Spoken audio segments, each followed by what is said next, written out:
This lipstick shade is not right. Better? Better. Better.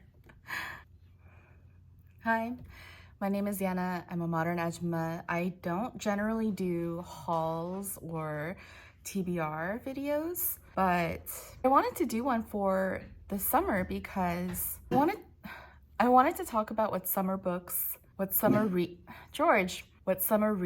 are for me. I know that it's the end of July, but where I'm geographically located, it's generally summery from July, August, September. So these are just some of the books that I intend to read during those months. I have to start with feminist criticism because for me, it all started with Lolita by Vladimir Nabokov. I read it in high school thinking it would be like racy and edgy and sexy because that's kind of how I thought of myself, even though I wasn't at all. I really wasn't. But Lolita was, just not in the way that I thought. It might have been the first time a book like blew my brain. My expectations were just completely turned around. Like, I came to a book for hot sex, and yes, I realized that I am a monster for thinking that that is a book to go to for that subject. But at the time, I was a child, and really I was just looking for something shocking, as wanton adolescents tend to do. And yes, I was shocked by the patriarchy, by the man, and all their ways of ruining a young woman's life. And like the concept of the male gaze and the power of an asshole who happens to have a way with words to spellbind you. Of course, at the time when I was a teen, I didn't like get all of this. I was very dumb, still am, but and like for the most part at the time, I was like really mesmerized by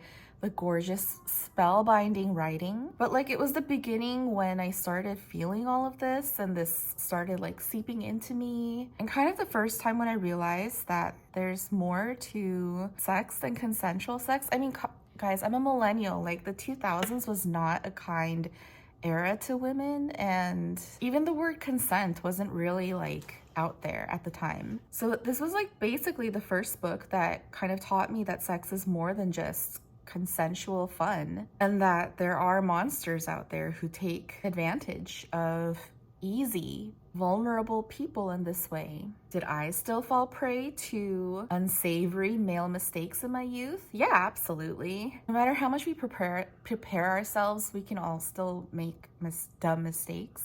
Because at the end of the day, it helps you with clarity, right? So it's important to read, for me, feminist critical writing, especially during the summertime, to remind myself, like, at the very least, don't listen to the whole summer body this, hot girl summer branded that.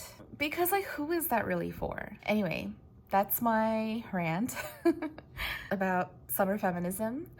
So last year I read My Body by Emily Ratajkowski, and the year before that I read Consent by Vanessa Springora during the summer, and both are incredible primary sources of women writing their experiences living under the subjugation of male patriarchal standards in horrific ways. Highly rec both. Very exemplary. So this summer, in that same vein, I finally want to get to Celia Paul's self-portrait. She is an artist and a former muse to the renowned British painter Lucian Freud, who had a romantic relationship with her despite their 37-year age gap. This is a memoir. It's about art life. Came out in 2020. After this, I really want to read her letters to John Gwen, as well as the John Gwen book. More art books.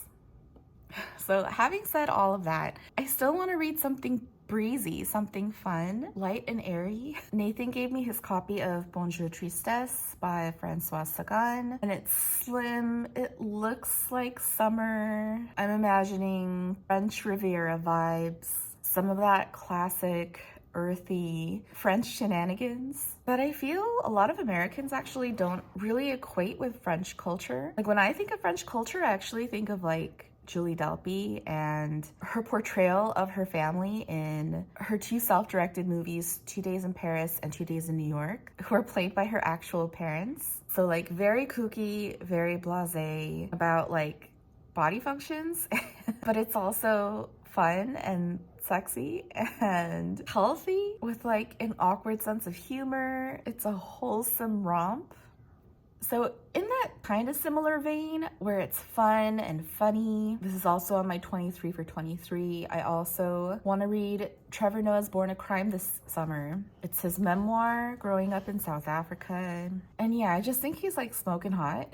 But I'm expecting this to still be like light and smart because he is so smart behind every single one of his behind the scenes takes while he was at The Daily Show. All of his like audience interactions completely blew my mind with how earnest and intelligent and suave he approached everything. And I know that something so huge and heavy like racism literally split his family apart, but I know I'm gonna loll and feel good and have a good time. And that's what I call a summer book.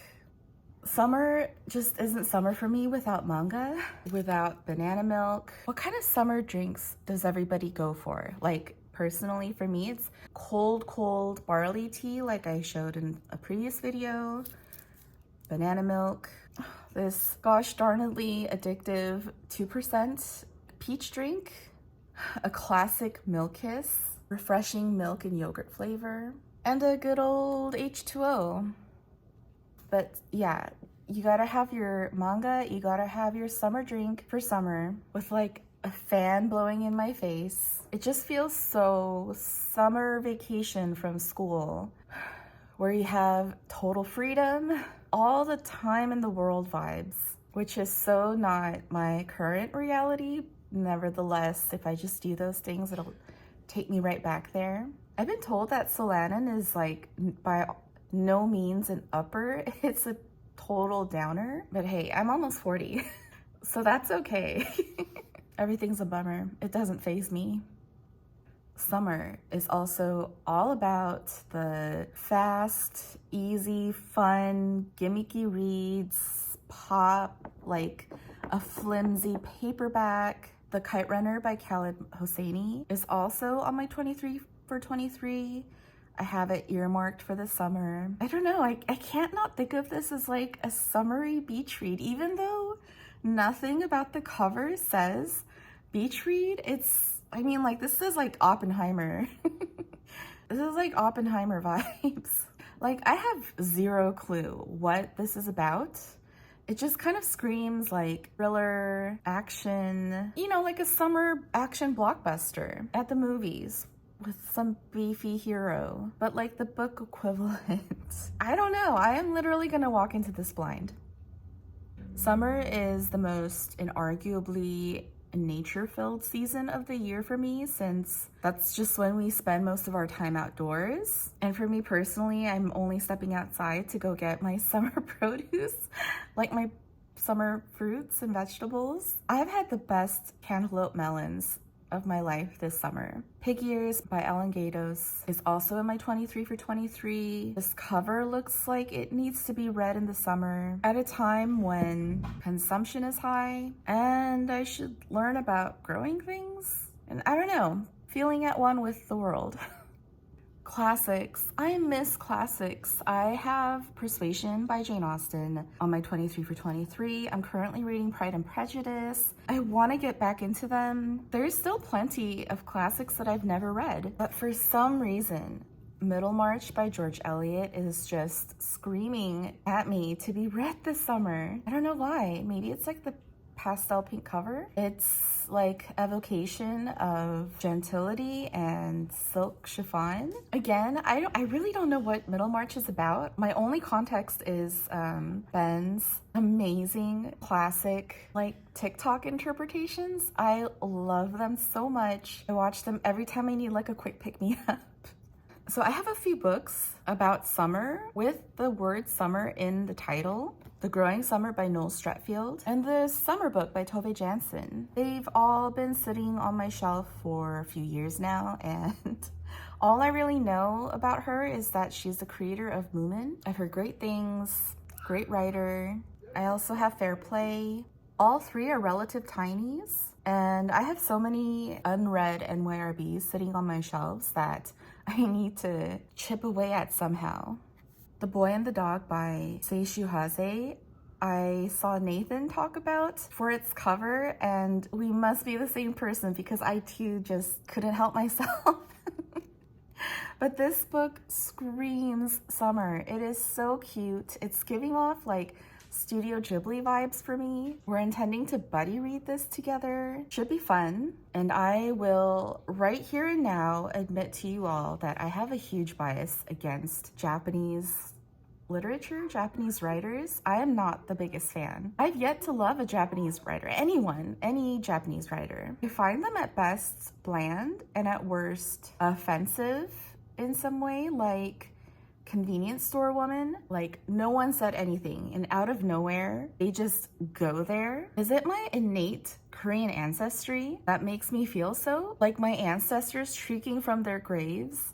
No, don't trust them. I don't know. I've never heard of Hase. Again, walking into this blind, and really grateful for the buddy read to like help me with a fresh perspective from somebody else that I'm definitely gonna need.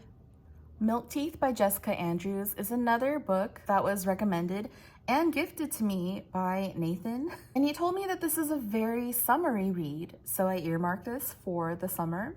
Again, zero idea what this is about, but just guessing from the title and immediate vibes tell me something like hazy youth, ephemeral buildings Roman, maybe something like The Virgin Suicides? I don't know. I'm totally guessing. If you guys have any other suggestions for books that fit into this criteria, please let me know. And also I could just ditch this entire TBR to reread the Neapolitan novels again. That is an incredibly summery read. I mean, it's set in southern Italy, come on. So that's it. Just a quick video from me this time. I hope this was enjoyable and you had fun lolling at my completely baseless assumptions on what these books might be about. I hope your summer reading is going great, blissful, tranquil, nature forward, and I'll see you next time. Thanks for watching. Bye.